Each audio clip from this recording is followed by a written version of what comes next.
بانكيك، أو حرفيا كيك المقلاة، بس خلونا على البانكيك أحسن. وصفة سهلة سريعة كلش طيبة ومغذية، بيها كل شي يحتاجه الإنسان بداية يومه، وأكيد الكل يحبها، وهواية أرخص من ما تشتروها من السوق. هالمرة أقول عاشت إيدي، تعالوا دا نسويها سوية. هاي الوصفة تقريبا متكونة من قياسين من كل شي، يعني بيضتين كبيرة درجة حرارة الغرفة كالعادة، كوبين من الحليب، هنا درته بقياس نصف كوب على 4 مرات. أحتاج إلى ظرفين من الفانيلا، أني أقيس كل بيضة إلها ظرف فانيلا على مود ما يبقى أي أثر للبيض. نضيف لها ملعقتين من السكر أو أكثر حسب الرغبة، ملعقتين طعام، ورشة صغيرة من الملح. نخلطه زين لحد ما نذوب السكر ويوصل ويانا لهالقوام. راح نضيف له ملعقتين طعام من الزيت النباتي أو الزبد المذوب اللي يناسبكم. بعد ما امتزجت ويانا السوائل كلها، راح نضيف له كوبين من الطحين، زائد ظرف واحد من البيكنج باودر، أو ظرف ربع إذا شفتوا أنه حسب مقاييسكم أن الكمية تحتاج إلى بيكنج باودر أكثر، بس بالنسبة إلي كوصفة معتمدها ظرف واحد كلش كافي. نخلطه زين بأي طريقة ممكنة لحد ما يصير القوام ويانا ناعم سموث. هنا نعرف وصفتنا انضبطت. شوفون قوامه أخف شوية من الكيك، إذا كان أثقل ممكن يضيفوا له شوية حليب بعد على ما توصلونه إلى هذا القوام. نتركه 10 إلى ربع ساعة يرتاح ويتفاعل شوية بالبروتين. ناخذه خلطة سريعة، نرجع نمزج المواد من جديد، وننتقل إلى خبز البانكيك. هذه الطاوة هي طاوة خاصة بالبانكيك، تصنع لنا 4 حبات كل مرة.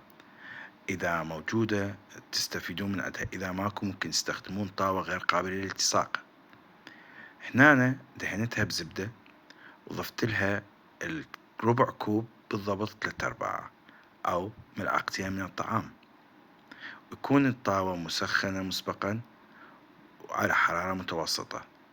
الكمية المناسبة على مود لا تزيد أو تطفح من المكان.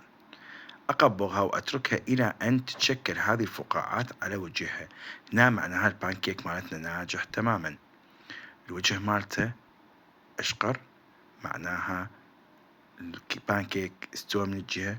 راح نقلبه على الجهة الأخ ونتركه لمدة دقيقتين أو إلى أن يصبح الوجه مالته أشقر بس بدرجة أفتح من هذا الوجه، على مود يكون بها طراوة ومرونة يعني إذا تسوى ساندويتش أو ما شابه. بانكيكنا خلص، سويت الكمية تقريبا ممكن 20 حبة طلعت ويانا. هسه راح أشوفكم إنه بالطاولة العادية سويت وحدة وطلعت ويانا نفس الشكل نفس الفكرة بالقياس اللي شفته مناسب. شوفوا شلون مضبوطة، يعني تحفة.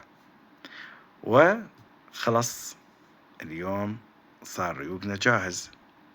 هذه حبات البانكيك قدامكم، حلوة والريحة مالتها كلش طيبة، والطعم طبعا راح يحبونه الأطفال خصوصا بطريقة عجيبة. هذه كل الكمية اللي صارت ويانا هاي 16 انزين 20 تقريبا 25 حبة.